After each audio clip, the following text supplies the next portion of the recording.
Ninth वालों, विज्ञान की क्लास में आपका हार्दिक स्वागत है। आपको गुड मॉर्निंग है। और आज बता देता हूं कि हमारे बहुत ही जाने माने क्रांतिकारी, जिसको कह सकते हैं समाज में क्रांति लाने वाले, कांसीराम जी का आज पुण्यतिथि है, तो उनको पुण्यतिथि पे हार्दिक श्रद्धांजलि अर्पित करते हैं। और चलते हैं सीधे अब टॉपिक की तरफ। आपका नया पाठ है, तीसरा पाठ, परमाणु एवं अणु। परमाणु एवं अणु की संरचना के बारे में पढ़ेंगे आज। नया टॉपिक है, नया पाठ है, नया अध्याय है।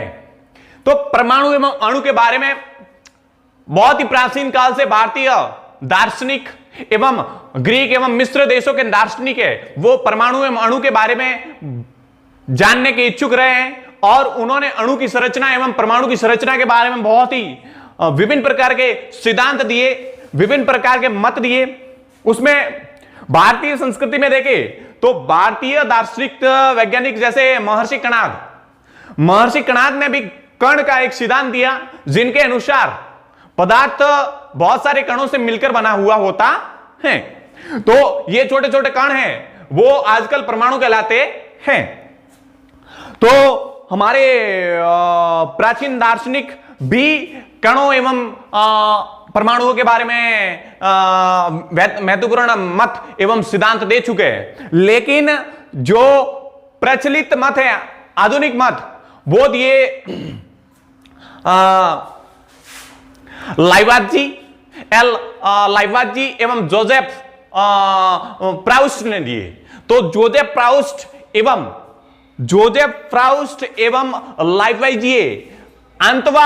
लाइवाइजिए ने जो सिद्धांत दिए, उन सिद्धांतों के अनुसार क्या किया, रसायन विज्ञान के दो वैज्ञानिक थे जिनको रसायनज्ञ कहते हैं। ये दो रसायनज्ञ थे जिनका नाम है आंतवा एल लाइवाइजिए एवं प्राउस्ट ने दो नियम बताए, विभिन्न प्रकार के अणुओं पर एवं परमाणुओं पर विभिन्न प्रकार के प्रयोग किए। इन प्रयोगों के आधार पर बहुत सारे वर्षों के शोधों, निष्कर्षों एवं परिणामों के आधार पर आंतवा एल लाइवाइजिए एवं जोसेफ एल प्राउस्ट ने जो नियम दिए, वो रासायनिक संयोजन के नियम कहलाए। ये रासायनिक संयोजन के नियम दो प्रकार के होते हैं। पहला है द्विमान संरक्षण का नियम और दूसरा है स्थिर अनुपात का नियम। तो चलिए चलते हैं, लेकर चलते हैं आपको सीधा आंतवा एल लाइवाइजिए और जोसेफ एल प्राउस्ट के पास में।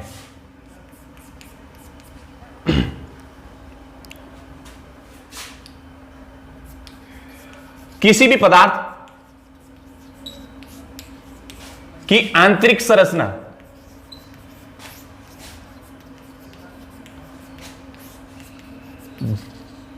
जिन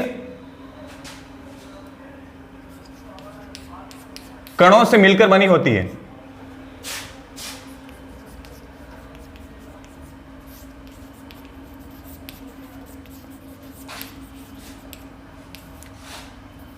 उन्हें परमाणु या अणु के नाम से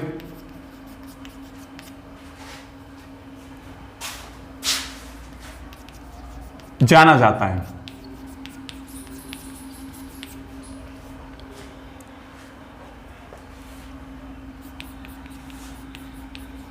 परमाणु एवं अणुओं के बारे में मुख्य रूप से आंतवा एल लाइवाइजिए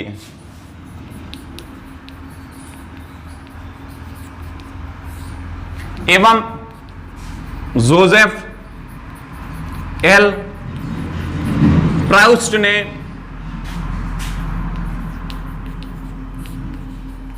जो नियम दिए,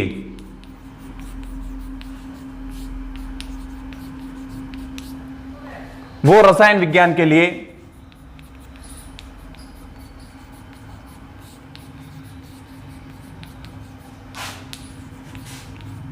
बहुत ही उपयोगी सिद्ध हुए।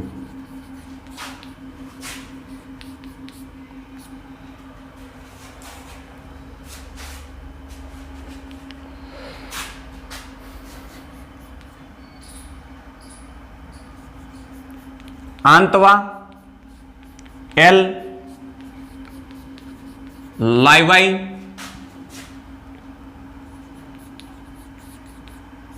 एवं प्राउस्ट ने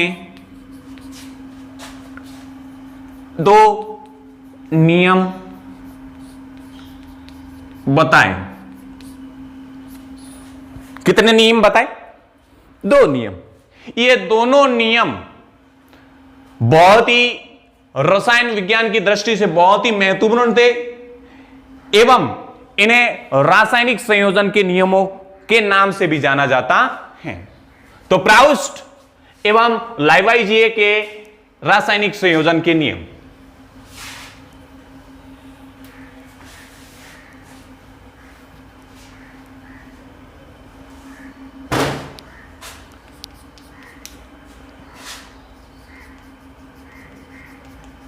रासायनिक संयोजन के नियम। लाइवाइजिए एवं प्राउस्ट ने प्रायोगिक आधारों के माध्यम से छात्रों लाइवाइजिए एवं प्राउस्ट ने, किसने? लाइवाइजिए एवं प्राउस्ट ने प्रायोगिक आधारों के, प्रायोगिक निष्कर्षों के आधार पर जो नियम दिए वो रासायनिक संयोजन के नियम कहलाते हैं। जो नियम दिए वे नियम रासायनिक संयोजन के नियम कहलाते हैं।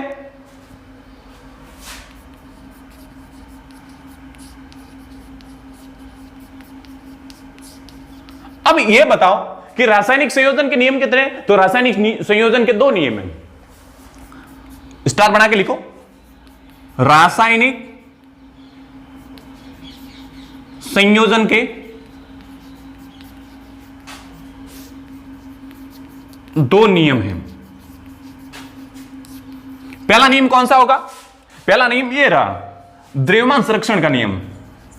द्रव्यमान संरक्षण का नियम। और जो दूसरा है वो है, पहला है द्रव्यमान संरक्षण का नियम, दूसरा है स्थिर अनुपात का नियम। स्थिर अनुपात का नियम। तो प्यारे बच्चों, आंतवा एल लाइवाइजिए और जोसेफ एल प्राउस्ट हमारे रसायन विज्ञान में बहुत ही महत्वपूर्ण भूमिका निभाई। इनकी भूमिका इतनी सराहनीय है कि इनके प्रयोगों से जो निष्कर्ष निकले, उन निष्कर्षों के आधार पर इन दोनों वैज्ञानिकों ने जो नियम बताए, जो सिद्धांत बनाया, जो नियम बनाया, वो था रासायनिक संयोजन का नियम। और रासायनिक संयोजन के नियमानुसार ही कोई पदार्थों की संरचना, परमाणुओं की संरचना, अणुओं की संरचना, किसी भी पदार्थ में अणु एवं परमाणुओं का जो संयोजन होता है उसकी विस्तृत जानकारी हमें इस नियम के अनुसार मिलती है। इन दोनों वैज्ञानिकों ने, जिनका नाम लाइवाइजिए एवं प्राउस्ट था, इन दोनों वैज्ञानिकों ने दो नियम बताए। वो दोनों नियम रासायनिक संयोजन के नियमों के अंतर्गत आते हैं। और रासायनिक संयोजन के नियमों के अंदर आने वाले जो दो नियम है, उप नियम है, वो पहला नियम है द्रव्यमान संरक्षण का नियम और दूसरा नियम है स्थिर अनुपात का नियम। तो आइए हम एक एक को निपटाने का काम करते हैं। सबसे पहले पढ़ेंगे हम रासायनिक संयोजन का नियम, उसके अंतर्गत पढ़ेंगे द्रव्यमान संरक्षण का नियम। तो बोर्ड पहले फटाफट मिटाता हूं और उसके बाद में द्रव्यमान संरक्षण के नियम की तरफ बढ़ते हैं। अपनी सेना बढ़ेगी द्रव्यमान संरक्षण के नियम की तरफ। तो चलो मैं सबसे पहले बोर्ड को साफ करता हूं, उसके बाद में मिलते हैं द्रव्यमान संरक्षण के नियम पर। यह रहा द्रव्यमान संरक्षण का नियम, द्रव्यमान संरक्षण का नियम। यह नियम बच्चों किसने दिया था? वेरी गुड, प्राउस्ट और लाइवाई जी ने। तो इस नियम के अनुसार क्या होता है? इस नियम के अनुसार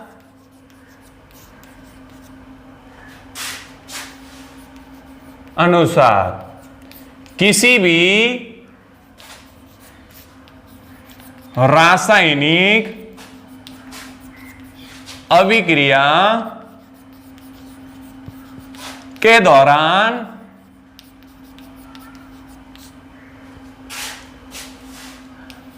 ना तो किसी भी पदार्थ का द्रव्यमान ह्रास होता है,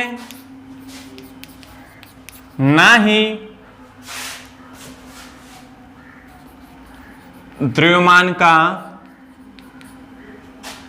निर्माण किया जा सकता है।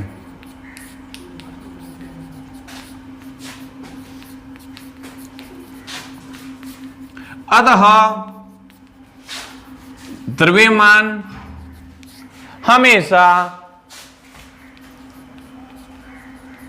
एक अवस्था से दूसरी अवस्था में परिवर्तित होता है।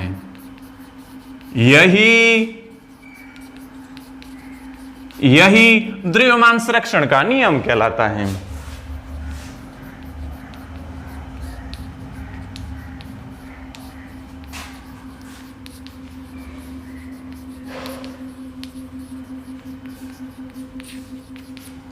तो मुख्य रूप से इसमें क्या है कि किसी भी रासायनिक समीकरण में किसी भी रासायनिक अभिक्रिया के दौरान द्रव्यमान का ना तो निर्माण किया जा सकता है और ना ही द्रव्यमान का ह्रास होता है।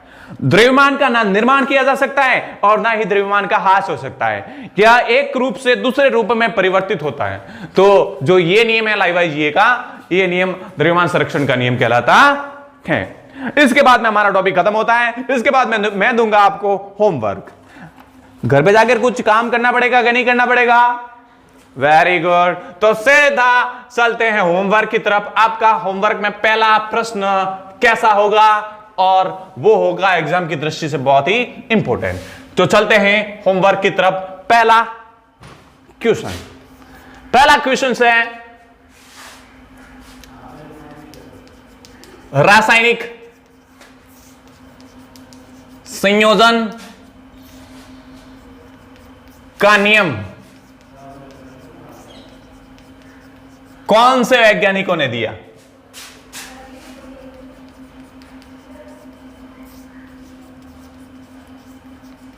दूसरा प्रश्न, रासायनिक संयोजन में कितने नियम हैं?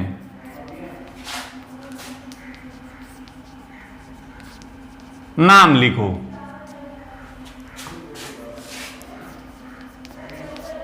तीसरा प्रश्न है द्रव्यमान संरक्षण को समझाओ। Very good. आज का टॉपिक यही खत्म। कल मिलते हैं नए टॉपिक के साथ। जय हिंद।